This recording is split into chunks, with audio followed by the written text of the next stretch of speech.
ایک سفر میں حضور علیہ الصلوۃ والسلام اور اصحاب گامزن تھے کہ راستے میں قیام کیا تو ایک قبیلے کی صلح کروانے کے لیے حضور علیہ السلام تشریف لے گئے. وہاں کچھ تاخیر ہو گئی تو صحابہ نے حضرت ابوبکر صدیق کو کہا کہ حضور رک گئے ہیں تو نماز کا وقت جا رہا ہے، آپ نماز پڑھا دیجئے. تو حضرت ابوبکر صدیق رضی اللہ تعالیٰ عنہ مصلی پہ کھڑے ہو گئے. اب نماز شروع ہوگی، ادھر سے حضور بھی فارغ ہو گئے تو آقا کریم تشریف لائے.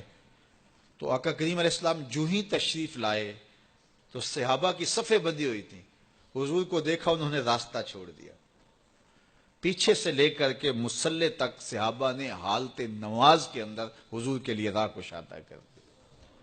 کاش کہ یہ حدیث سب لوگوں نے پڑھی ہوتی اور امت میں اتنے فرقے نہ بنتے اور یہ سوچ کبھی نہ پنپتی کہ نبی کے خیال سے نماز ٹوٹتی ہے. یہاں تو راستے چھوڑے جا رہے ہیں، یہاں تو پروٹوکول دیا جا رہا ہے.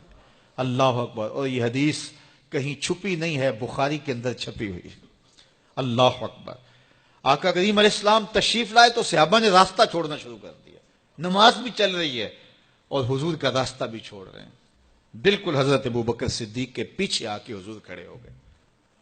وابو بکر لا یلتفت یمینا ولا یسارا. جب آپ نماز پڑھتے تھے تو نہ دائیں دیکھتے نہ بائیں دیکھتے، پوری توجہ انہماک ہوتا. وہ اپنی کیفیات کے جہان میں ڈوبے تھے اور حضور آ کے پیچھے کھڑے ہو گئے.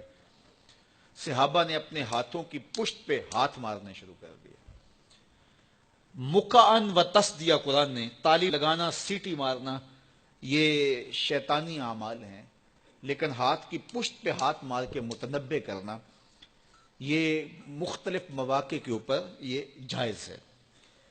تو اب جب حضور آ کے پیچھے کھڑے ہو گئے اور صحابہ سمجھے کہ حضرت ابوبکر صدیق ایک استغراق کے عالم میں ہیں، ایک کیفیت کے جہاں میں ڈوبے ہیں، تو انہوں نے اپنے ہاتھوں کی پشتوں پہ ہاتھ مارنے شروع کر دیے. تو حضرت صدیق اکبر سمجھ گئے کوئی غیر معمولی واقعہ ہو گیا. دیکھا پیچھے حضور کھڑے تھے.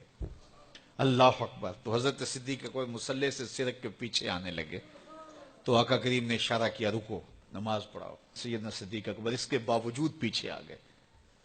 کبھی ہوتا ہے حکم اور کبھی ادب آگے ہوتا ہے. اللہ اکبر. حضرت سیدنا علی المرتضیٰ رضی اللہ تعالی عنہ کو کہا نا حضور نے صلح حدیبیہ کے موقع پہ صلح نامہ لکھوایا جا چکا تو لکھا یہ محمد رسول اللہ اور قریش کی جانب سے ہے. تو عروہ نے کہا اگر محمد رسول اللہ مان لیں ہم تو پھر لڑائی کس چیز کی ہے؟ تو اس لیے محمد رسول اللہ نہیں، محمد بن عبداللہ لکھا جائے. تو وہ اس بات پہ بضد ہو گئے اور اگر ایسا نہیں ہوتا تو معاہدہ ٹوٹ رہا تھا. تو حضور نے حضرت علی المرتضیٰ سے کہا کہ چلو رسول اللہ کا لفظ مٹا دو. عرض کی میں تو نہیں مٹاؤں گا، میں تو نہیں مٹاؤں گا، یہ نام میں تو نہیں مٹا سکتا. پھر حضور نے خود مٹایا. اب یہاں حضور نے کہا ابو بکر رکو، لیکن حضرت ابو بکر نہیں رکے، پیچھے آ گئے. اور پھر حضور خیر مصلی پہ گئے، نماز ہوئی، سلام پھرا. تو حضرت ابو بکر صدیق رضی اللہ تعالیٰ عنہ کو حضور نے کہا ابو بکر جب میں نے کہا تھا تم رکے رہو تو تم کیوں پیچھے آئے؟ تو سنو حضرت ابو بکر نے کیا جواب دیا رضی اللہ تعالیٰ عنہ. کروڑوں سلام، لاکھوں عقیدتوں اور نیاز مندیوں کے خراج ان کی چوکھٹ پہ. عرض کرنے لگے ما کان لابن ابی قحافہ ان یؤم رسول اللہ صلی اللہ علیہ وسلم. حضور ابو قحافہ کے بیٹے کی جرت کب ہوئی کہ رسول اللہ کے آگے کھڑا ہو کے نماز پڑھائے؟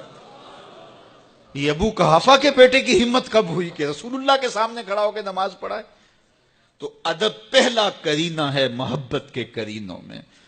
حضرت ابو بکر صدیق رضی اللہ تعالی عنہ نے اگر حضور علیہ الصلوۃ والسلام کی اطاعت اور حضور کی محبت، ادب، فرما برداری اور جان ساری کے انوکھے باب رقم کیے ہیں، لیکن حضور نے بھی ان کو جو اعزازات دیے. ایک خاتون آئی مسئلہ پوچھنے، آقا کریم نے فرمایا پھر آ جانا.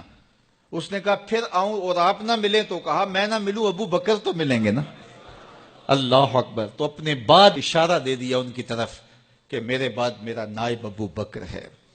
اللہ اکبر. عزتوں کی مسند اور عزتوں کی معراج اور عزتوں کے مقام پہ سیدنا صدیق اکبر رضی اللہ تعالی عنہ کو بٹھایا.